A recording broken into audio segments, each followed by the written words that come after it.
श्वेता झा और आप देख रहे हैं ये हुई ना बात। देखिए, किसी ने खूब कहा है कि इन बंद कमरों में मेरी सांस घुटी जाती है, खिड़कियां खोलता हूं तो जहरीली हवा आती है।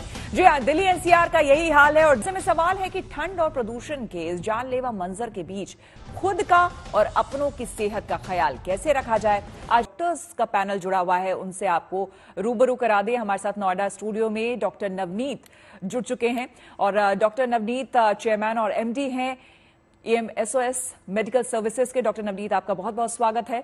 साथ ही साथ doctor DK Gupta chairman Felix hospital हैं और सीनियर पेडियाट्रिशियन हैं। डॉक्टर गुप्ता, आपका बहुत स्वागत है। डॉक्टर मनोज कुमार HOD हैं कार्डियोलॉजी मैक्स हॉस्पिटल के। डॉक्टर मनोज, आपका भी बहुत बहुत स्वागत है। डॉक्टर गुरफान बेग भी हमारे साथ हैं और ये फाउंडर हैं suffer and scientist Indian institute of tropical metrology के। डॉक्टर साहब, आपका भी बहुत बहुत स्वागत हमारे साथ बने हुए हैं। डॉक्टर साहब, आपसे यहाँ पर समझना चाहेंगे कि जिस तरह से पोल्यूशन लेवल लगातार यहाँ पर बढ़ता जा रहा है, सरकार की तरफ से कहा जाता है कि भाई हमने अपनी तरफ से सारी कोशिश कर ली है, ऑड इवन हमने देख लिया, ग्राफ 4 फिर से लगा दिया गया है, बीच में ग्राफ 3 कर लिया गया था, अब ग्राफ 4 फिर से लगा दिया गया है। क्या कोई और उपाय नहीं है? क्योंकि हमने देखा ये तमाम उपाय करने के बावजूद पोल्यूशन का लेवल कम नहीं हो रहा है, इसलिए स्कूल को फिर से, पहले तो लोग बच्चे जाने शुरू हो गए थे ग्राफ 3 जब किया गया था, अब फिर से हाइब्रिड मोड पर डाल दिया गया है। यानी कि कुछ भी करके पोल्यूशन कम नहीं हो रहा है।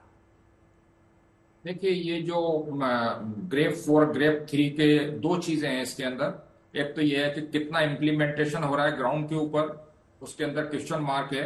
लेकिन सबसे ज्यादा एक पॉलिसी डिफिसिट है यहाँ पे कि ये जो करा गया है वो दिल्ली की NCT के अंदर करा है सारा, जितना भी लगाया गया। अगर कंस्ट्रक्शन चल भी रहे हैं तो एक एयरशेड अप्रोच होती है। तो एयरशेड अप्रोच वो होती है जहां पर कि दिल्ली के अंदर जो है प्रदूषण, लोकल पोल्यूशन के अलावा कहां कहां के स्रोतों से पोल्यूशन चल के आ सकता है, यानी कि ट्रांसपोर्ट होके आ सकता है। और वो दिल्ली के आसपास के 7 स्टेट के जो एरियाज हैं, थोड़े थोड़े एरिया हैं लेकिन वो उसके अंदर हैं। तो हम लोगों ने अभी एयरशेड अप्रोच का रिकमेंडेशन दी है। जब तक यही सारे मेजर ग्रेफ 3 ग्रेफ 4 के पूरे एयरशेड रीजन में नहीं लगेंगे, जब तक कोई सिग्निफिकेंट आपको रिजल्ट देखने को नहीं मिलेगा। और जहां तक सवाल है कि क्या हो रहा है, अभी तो ये आपने देखा होगा कि इस साल सब चीजें शिफ्ट हुई हैं करीब 15 से 20 दिन के लिए। रीजन उसका ये था कि हम लोग जो है एल नीनो से न्यूट्रल कंडीशन से ला नीना के ऊपर आ रहे थे। अभी जो ला नीना जो बताया गया था उसकी वजह से भीषण सर्दी पड़ेगी और 15-20 दिन हम लोग पूरी तरह से सीजन के हिसाब से शिफ्ट हैं। तो आने वाला जो समय है वो करीब 1 महीना, यानी कि 26 जनवरी आता था तो ये प्रदूषण बहुत कम हो जाया करता था। लेकिन अभी जो अनुमान है वो एंड ऑफ जनवरी और फर्स्ट वीक ऑफ इवन फरवरी तक भी जो है, मतलब ये प्रदूषण का यही स्तर, थोड़ा ज्यादा स्तर बना रहेगा, थोड़ा कम होगा। लेकिन दिल्ली के अंदर तो बहुत क्लियर कट चीज है कि ये प्रदूषण के सारे स्रोत हैं। सिर्फ मेट्रोलॉजी बचाती है और मेट्रोलॉजी ही उसको गंभीर करती है। बिल्कुल का प्रदूषण 2.0 चैलेंज, जी हाँ, बहुत बड़ा चैलेंज है और इसी चैलेंज को लेकर लगातार हम चर्चा कर रहे हैं। तमाम मेहमान हमारे साथ बने हुए हैं। बेहतर है। बिल्कुल डॉक्टर गुफरान, आपसे यहाँ पर अब समझते हुए कि देखिए अभी स्थितियां ऐसी ही बनी हुई हैं, इसमें कुछ बदलाव, कुछ ऐसा मेजर चेंजेस हम नहीं देख रहे हैं। लेकिन हाँ, कई ऐसे देश हैं जहां पर इस तरह की स्थिति कभी बनी हुई थी। और अभी डॉक्टर नवनीत से भी बात हो रही थी, उन्होंने बताया कि बीजिंग में इस तरह का कभी हुआ करता था, बहुत सालों पहले ऐसी ही समस्या थी, लेकिन वहां पर निपटा गया इससे। तो क्या इस तरह की चीजें, इस तरह की पॉलिसीज हमारे देश में नहीं की जा सकती है? देखिए, इसमें 2 विरोधाभास हैं। पहली चीज तो यह है कि हमारा एक इंडिपेंडेंट गणतंत्र है, जबकि चीन के अंदर एक पूरी तरह से more of A dictatorship type of thing है। तो वहां पर इम्प्लीमेंटेशन करना वाज वेरी इजी, हमारे वहां नहीं है। दैट इज वन थिंग जो कि हमारे इसके अंदर स्वतंत्र उसके अंदर नहीं हो सकती इतनी तेजी के साथ में। दूसरी चीज ये जो सबसे इंपॉर्टेंट है, जो साइंटिफिक है, वो ये है कि वहां पर बीजिंग में लोग समझते नहीं है कि वहां पर जो प्रदूषण था मेनली थर्मल पावर प्लांट्स की वजह से 60 से 70% वहां पे थर्मल पावर प्लांट्स का, तो वहां पे बहुत क्लियर कट मालूम था कि ये मतलब एक पॉइंट सोर्स है।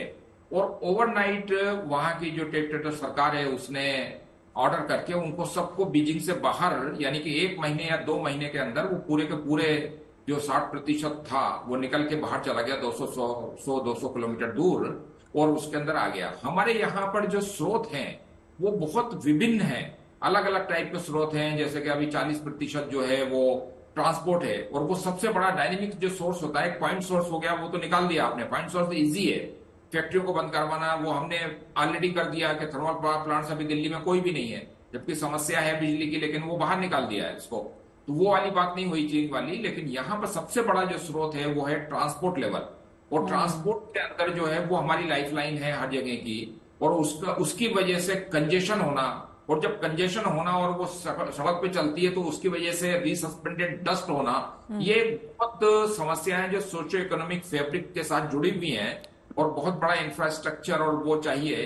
तो ईवी के अंदर अभी ट्रांजिशन हो रहा है, लेकिन उसकी अपन अलग समस्याएं हैं। तो हमारे कुल मिला के कहने का मकसद ये है कि दोनों चीजों का अगर कंपैरिजन करें तो ये फेयर नहीं है, क्योंकि रीजन उसका क्या है कि वहां की समस्याएं एकदम अलग थी, वहां का जो, और हमारे यहाँ उससे थोड़ी अलग। बिल्कुल। डॉक्टर अनिल गुप्ता, आपसे यहाँ पर जानते हुए कि अभी भी जो सर कह रहे थे, आप इस बात से कितना इत्तेफाक रखते हैं कि मान लीजिए, ठीक है, माना कि वहां चीन का एक अलग फॉर्मेट है, वहां पर चीजें करने का एक अलग फॉर्मेट है, और हमारे यहाँ उस तरह से चीजें नहीं की जा सकती, इंप्लीमेंट नहीं किया जा सकता है। लेकिन जब हमारी जान को खतरा आ जाए, जब जहां जो रह रहे हैं, जो देशवासी हैं, जो हम तमाम लोग हैं, जब इंसानियत पे एक तरह से मतलब हमारे ऊपर खतरा आ जाए कि भाई जान बचेगी भी कि नहीं बचेगी, इस लेवल पे आ जाए, तो आपको नहीं लगता है कि सरकार को भी एक तो इंडिविजुअल लेवल पे जागरूक होने की जरूरत है, लेकिन सरकार के लेवल पे भी अगर मान लीजिए कोई ऐसा कड़ा कानून बनाने की जरूरत पड़ती है जिससे कि लोग जागरूक हों और इस तरह की स्थिति से हम बाहर निकल कर आए, तो ऐसा करना चाहिए? देखिए, गुफरान जी ने ठीक बोला, और मेरा ये मानना है यहाँ पर अगर हम आने वाले समय की बात करें तो ठीक है, सरकारें जो करना है वो कर रही हैं, और जो सजेस्ट करना है इस तरह के प्रोग्राम्स के जरिए आप जैसे लोग जो हैं वो सजेस्ट भी कर रहे हैं। लेकिन फिलहाल जो स्थिति बनी हुई है, आने वाले समय में क्या आपको लगता है किस तरह का मौसम रहने वाला है? क्या प्रदूषण का स्तर और ज्यादा बढ़ेगा, दिक्कतें और बढ़ने वाली हैं?